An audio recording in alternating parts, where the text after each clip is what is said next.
Buenos días, hoy es miércoles 3 de febrero del año 2021. Transmitimos desde Cuenca Patrimonio Cultural de la Humanidad.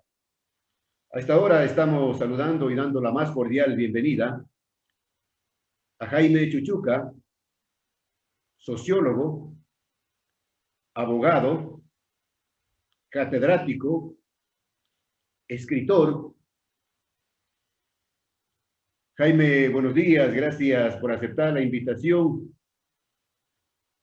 Estamos a 4 días de las elecciones. El próximo domingo 7, los ecuatorianos, los electores, acudiremos una vez más a las urnas para elegir al nuevo presidente, asambleístas nacionales, provinciales, al Parlamento andino, que poco sirve tampoco ese Parlamento, ¿no? Más nos cuesta un ojo de la cara a los ecuatorianos, dicen las informaciones serias, y no hay ningún resultado positivo, favorable.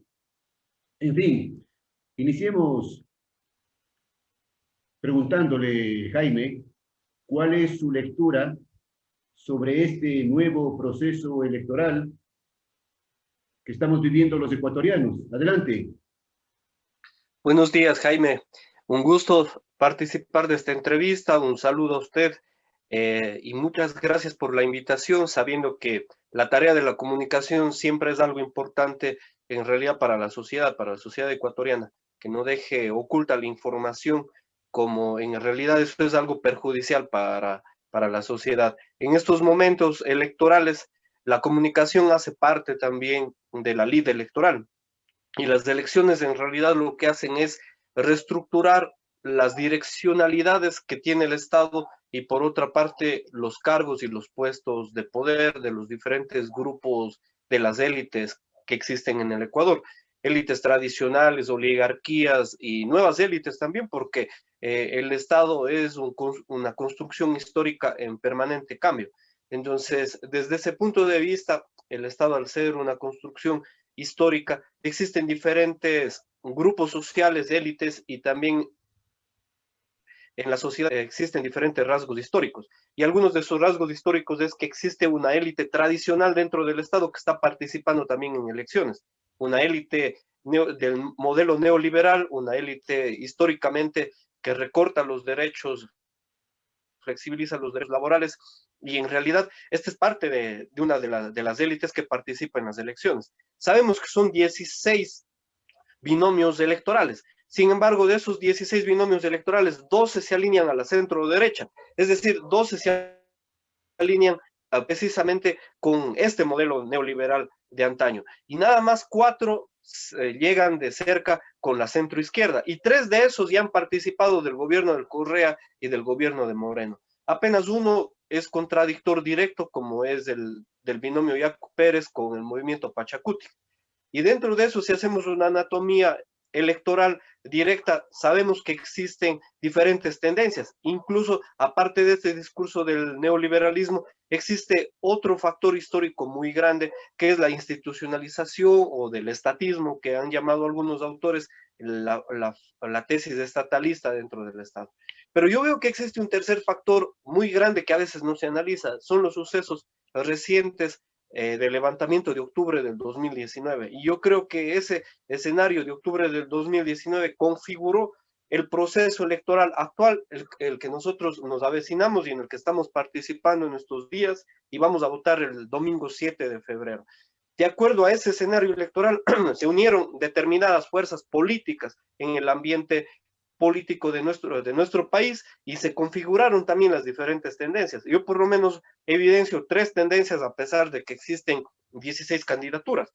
Por uno, el modelo neoliberal representado por el binomio Lazo-Borrego, el otro del correísmo Arauz Rabascal, por otro lado el contradictor que nació también con el movimiento indígena y la unidad de las fuerzas de octubre, Pérez Cedeño, ¿no? Son los 3 binomios que en realidad marcan las tendencias dentro de estos 16 binomios, si hacemos una anatomía más directa de las candidaturas presidenciales. 16 binomios, Jaime. Mucho se ha hablado sobre este tema, ¿no? 16 binomios para un país pequeño. Algunos piensan que eso no le hace bien a la democracia. No sé cuál es su criterio.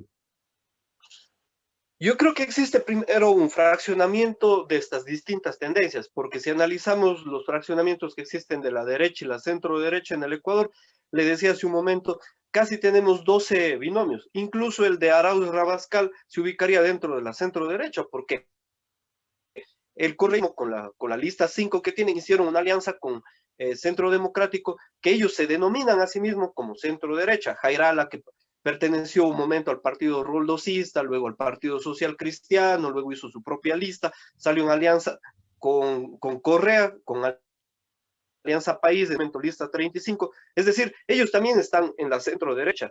Otros grupos como por ejemplo de CELI, pertenecen a estructuras generadas por algunos que incluso se encuentran presos, como Daniel Mendoza, ¿no? Ex asambleísta, y algunos otros que se han ido dividiendo, Juan Fernando Velasco, que fue parte del gobierno, Jimena Peña, que está con la lista 35, que también es del correísmo, es decir, aquí la derecha y la centro derecha se encuentra dividida, e incluso el correísmo se encuentra dividido. Y el día de ayer apenas yo analizaba una tesis que digamos, lo comento por primera vez en este medio de comunicación, es que siempre se dice que el movimiento indígena es el que está saliendo fraccionado, pero si vemos de modo electoral, el movimiento indígena solamente tiene una lista, la lista 18 en alianza con Unidad Popular 2, con la candidatura de Yacu Pérez. Sin embargo, el correísmo tiene varias listas, varias expresiones. Incluso el señor Herbas, que está por la izquierda democrática, parte del correísmo, como hemos dicho, Juan Fernando Velasco, Jimena Peña con la 35 y algunas otras representaciones. La derecha mismo tiene a Lazo, tiene Isidro Romero Caro, que incluso parte del Partido Social Cristiano y ahorita tiene al parecer una alianza interna con el correísmo. Este señor Almeida, que en realidad representa directamente a un sector conservador del Ecuador, que es incluso pro vida, y algunos otros representantes que podemos ir enumerando por caso incluso. Gustavo Larrea fue parte del correísmo. Entonces, tenemos en realidad una división, hay un fraccionamiento de la derecha dentro del Ecuador y también un fraccionamiento del correísmo. Hay un fraccionamiento interno de las organizaciones sociales, que esto es diferente dentro del movimiento indígena, pero electoralmente ellos tienen un solo partido. Y esto hace de ver que va a haber sorpresas, grandes sorpresas este domingo 7 de febrero. Grandes sorpresas. También, hasta este momento, Jaime, hay en el pueblo ecuatoriano, en los electores, hay decepciones, de promesas incumplidas, de traiciones, de corrupción desenfrenada, más pobreza, menos empleo, no hay vivienda. La situación es sumamente compleja en estos momentos para los ecuatorianos. No hay madurez política, dicen otros analistas, mucho chimbador, oportunistas, camiseteros que se cambian hoy día, mañana y pasado mañana para aprovechar, para pescar a río revuelto.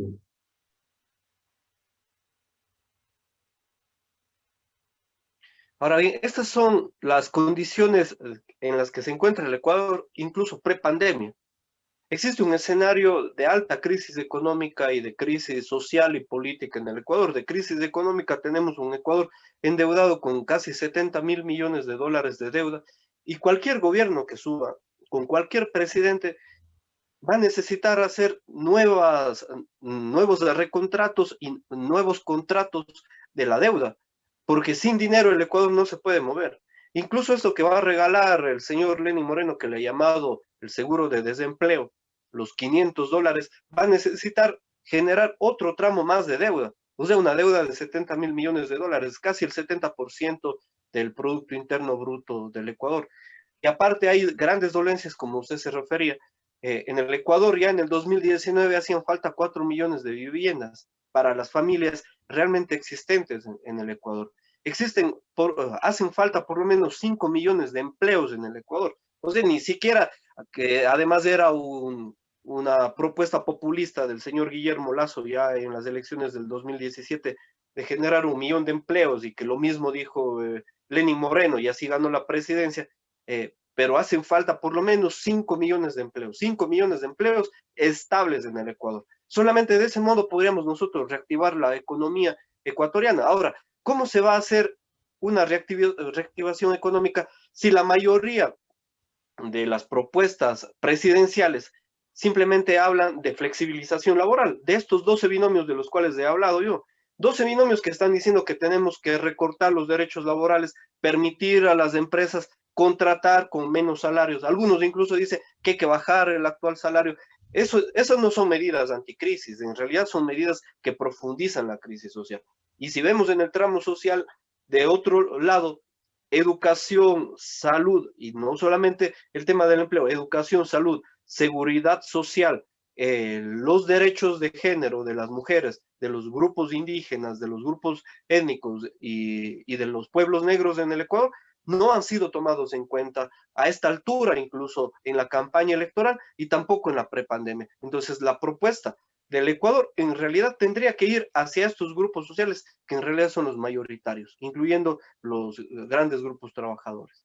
Jaime, señalan los analistas serios que en esta campaña electoral no ha habido propuestas serias de parte de los candidatos, no ha habido un debate de ideas, de propuestas, de planes, más bien ha habido una serie de superficialidades, de promesas, de el paraíso a la vuelta de la esquina.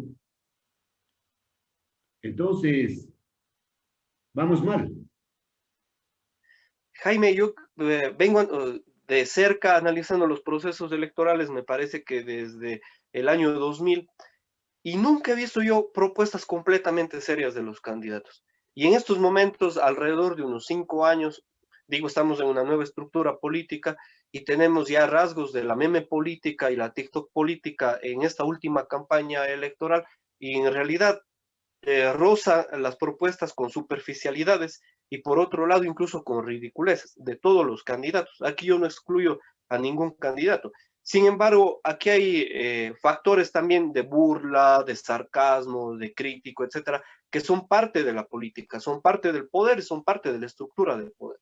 Ahora, hay que saber analizar cuál de estas en realidad cuestionan directamente al poder y cuáles en realidad son, favorecen a los grupos de élite del poder. Sin embargo, aquí, sobre todo el tema de la meme política y la TikTok política trata de llegar a un grupo de 16 a 25 años, incluso podría decir yo hasta los 30 años, pero sobre todo el target que se maneja es de 16 a 25 años. Entonces, esto también hace que las propuestas bajen en su condumio y en su calibre. Aparte de que no tenemos nosotros en estos 16 binomios preparados de modo profesional, de modo académico, de modo técnico, en su generalidad. En realidad son muy pocos los que se han puesto a estudiar de modo profundo cuáles son las necesidades básicas del Ecuador, cuáles serían las propuestas necesarias, cuál es la administración pública que en realidad necesita el Ecuador y cuáles son las normas con las que va a partir este gobierno, porque algunos también proponen de modo demagógico, ¿no? Existe un conjunto de normas, un poco más de 70.000 cuerpos legales en el Estado,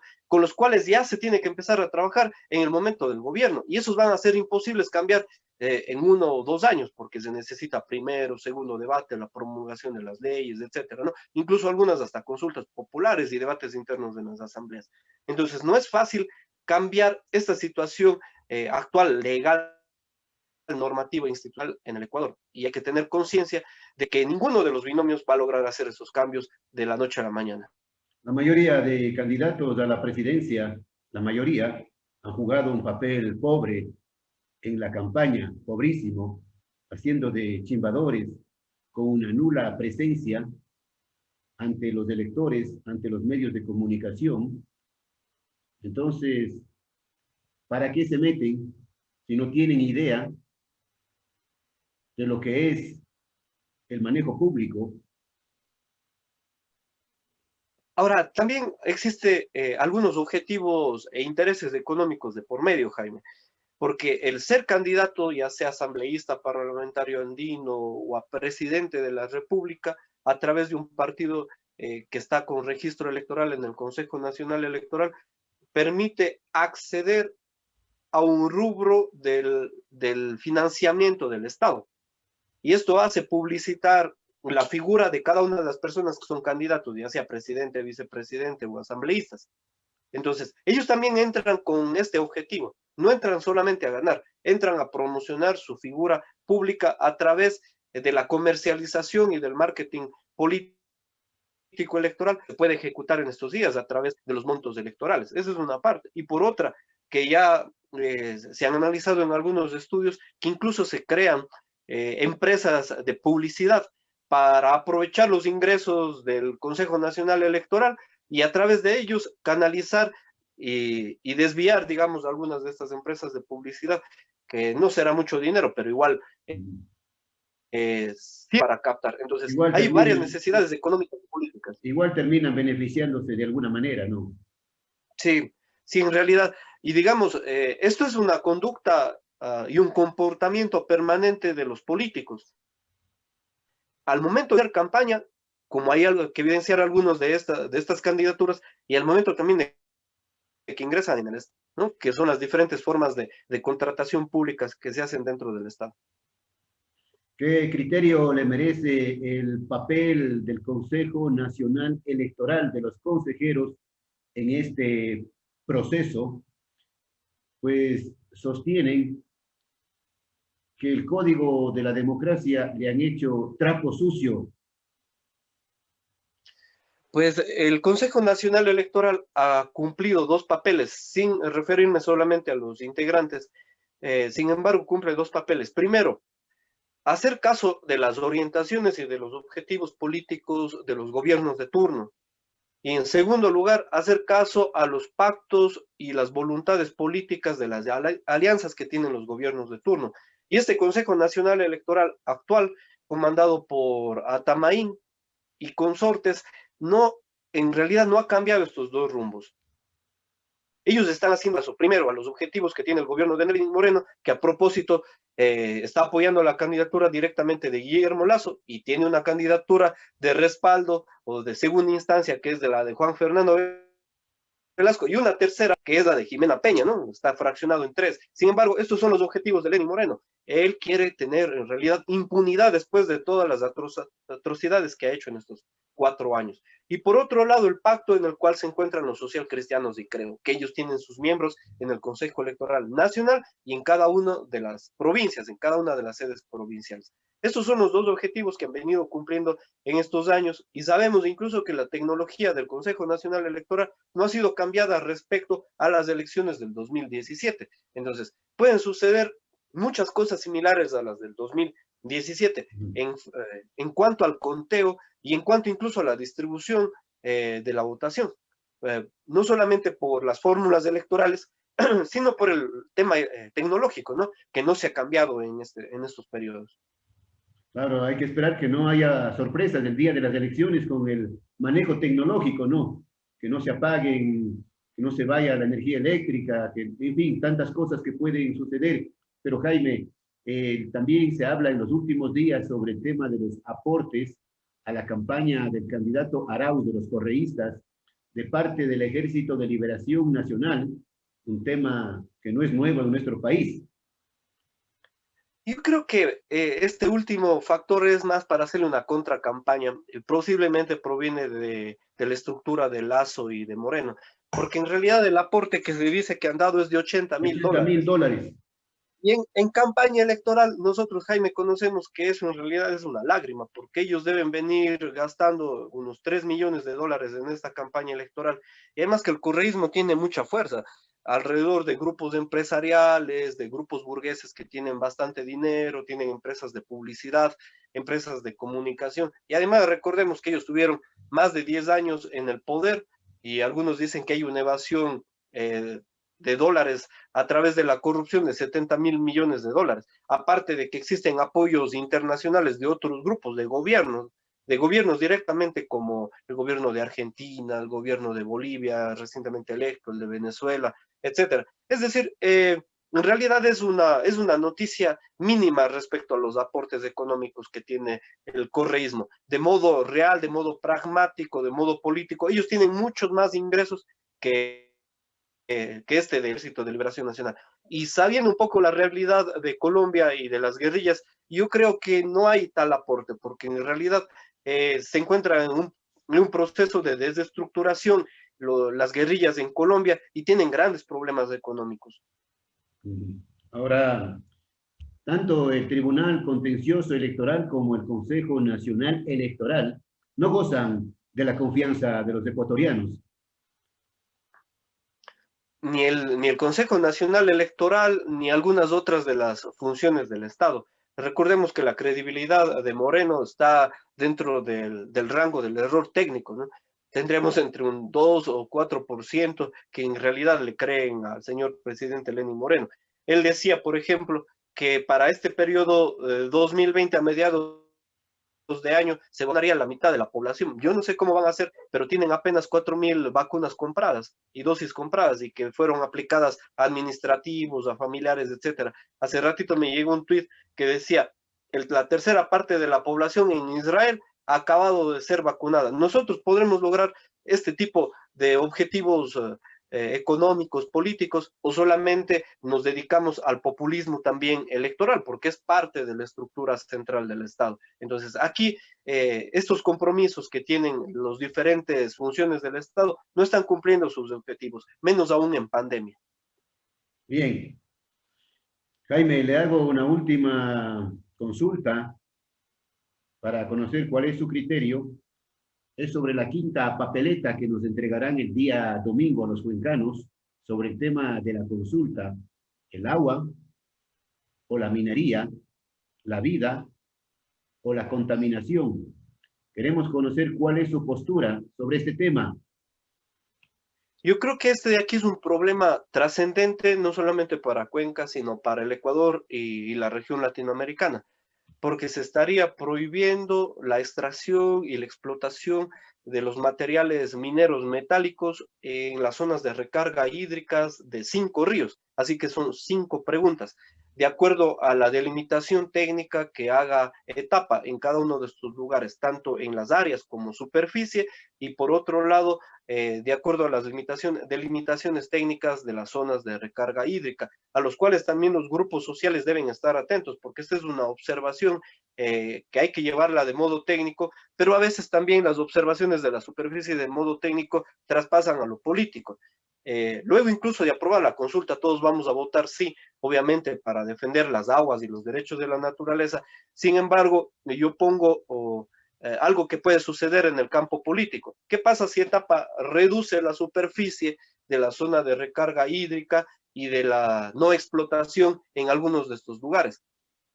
Pues se compromete, por supuesto, la naturaleza y los páramos. Entonces, no solamente es la consulta popular, sino la presión política que hay que hacer al municipio, la municipalidad de Cuenca y también etapa, que hay que mantenerse vigilantes en que en realidad se cumpla y no se vaya achicando el espacio o los Mantenerse vigilantes para que el día de mañana no nos hagan con alguna sorpresa, con algún cuento chino.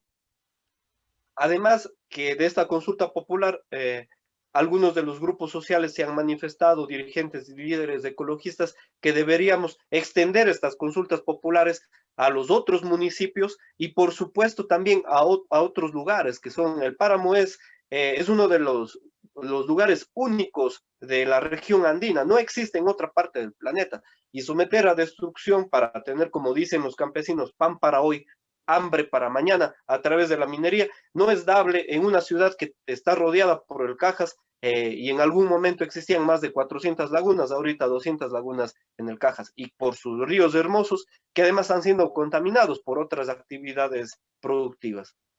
Pan para hoy, muerte para mañana. Usted dice, apunta en uno de sus últimos artículos sobre este tema, que actualmente existen más de 40.000 hectáreas concesionadas y más de 22.000 hectáreas en trámite de concesión cerca de Cajas. Nos estamos jugando el presente y el futuro. Y dentro de eso se encuentran los proyectos ya activos y algunos paralizados como el de Río Blanco y el de Quimsacocha, que son proyectos megamineros.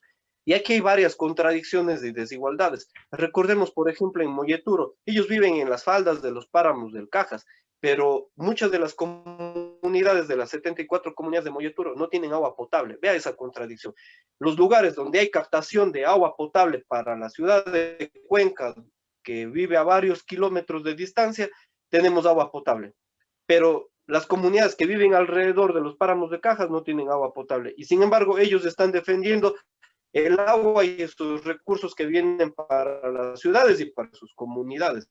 Porque al momento de hacer la explotación en el Río Blanco, obviamente esa filtración va a reflejarse en el macizo de Cajas, va a alterar la calidad de vida de las comunidades existentes. Ahí hay más de 5.000 hectáreas concesionadas, por ejemplo, solamente en el proyecto de Río Blanco. Y hace poco tiempo, Jaime, nos asustamos. En realidad, hubieron 3 heridos de bala en la zona de Río Blanco, cerca en Yumate, precisamente porque existe un conflicto social realizado, alterado por este tipo de exploración minera. Bien, gracias a Jaime Chuchuca por sus opiniones. Esperemos hasta el día domingo, Jaime, para ver qué sucede en las elecciones, cuáles son los resultados y qué va a pasar con el país, ¿no? ¿Qué va a pasar con el país luego? Gracias por haber aceptado la invitación desde siempre y hasta siempre. Muchas gracias, Jaime. Un gusto conversar con usted y hay que votar pensando el día 7 de febrero, este domingo. Y esperemos que cambie el gobierno, el régimen y los patrones sociales que existen en el Ecuador.